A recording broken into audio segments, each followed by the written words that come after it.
मिथुन राशि मिथुन राशि 27 नवेम्बर 2025 किभଳି ରହିବ ଚାଲନ୍ତୁ ଜାଣିବା।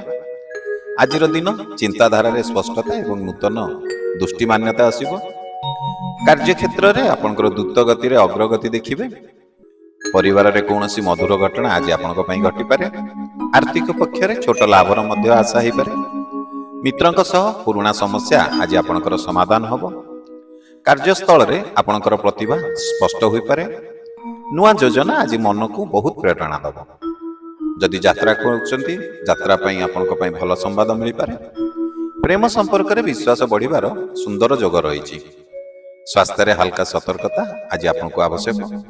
କୌଣସି ନୂଆ କାର୍ଯ୍ୟ ଆରମ୍ଭ ପାଇଁ ଆଜି ଦିନଟି ଆପଣଙ୍କ ପାଇଁ ଭଲ ରହିଛି।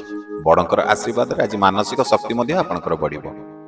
ଯଦି ଏପର୍ଯ୍ୟନ୍ତ ଭିଡ଼ିଓଟି ଦେଖୁଛନ୍ତି ଭିଡ଼ିଓଟିକୁ ଲାଇକ୍ କରିନାହାନ୍ତି ଡେରି କାହିଁ କରୁଛନ୍ତି, ଭିଡ଼ିଓଟିକୁ ଲାଇକ୍ କରିଦିଅନ୍ତୁ।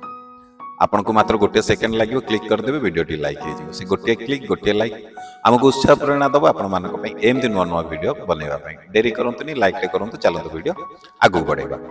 ପଡ଼ୋଶୀଙ୍କ ସହ ଆଜି ଶାନ୍ତ ଏବଂ ସୁମଧୁର ସମ୍ପର୍କ ରହିବ। ବିଦ୍ୟାର୍ଥୀମାନଙ୍କ ପାଇଁ ନୂତନ ଧ୍ୟାନ ଏବଂ ସଫଳତାର ଯୋଗ ଅଛି। କାର୍ଯ୍ୟରେ ଆପଣଙ୍କର ଉତ୍ସାହ ଅନ୍ୟମାନଙ୍କୁ ପ୍ରେରଣା ଦେବ। ଅପେକ୍ଷା କରିଥିବା ସୁଯୋଗ ଆଜି ଆପଣଙ୍କର ଦୁଆର ମୁହଁରେ ଆସିପାରେ। ଘରେ କୌଣସି ନୂଆ ଯୋଜନା ଆରମ୍ଭ ହେବାର ସମ୍ଭାବନା ଅଛି। ଦିନ ଶେଷରେ ଆପଣଙ୍କର ମନ ଶାନ୍ତି ଏବଂ ଆଶ୍ୱାସ ମିଳିବ। ଆତ୍ମବିଶ୍ୱାସ ରଖନ୍ତୁ, ଆଜି ସବୁ କାର୍ଯ୍ୟ ଠିକ୍ ସମୟରେ ସଫଳ ହେବ।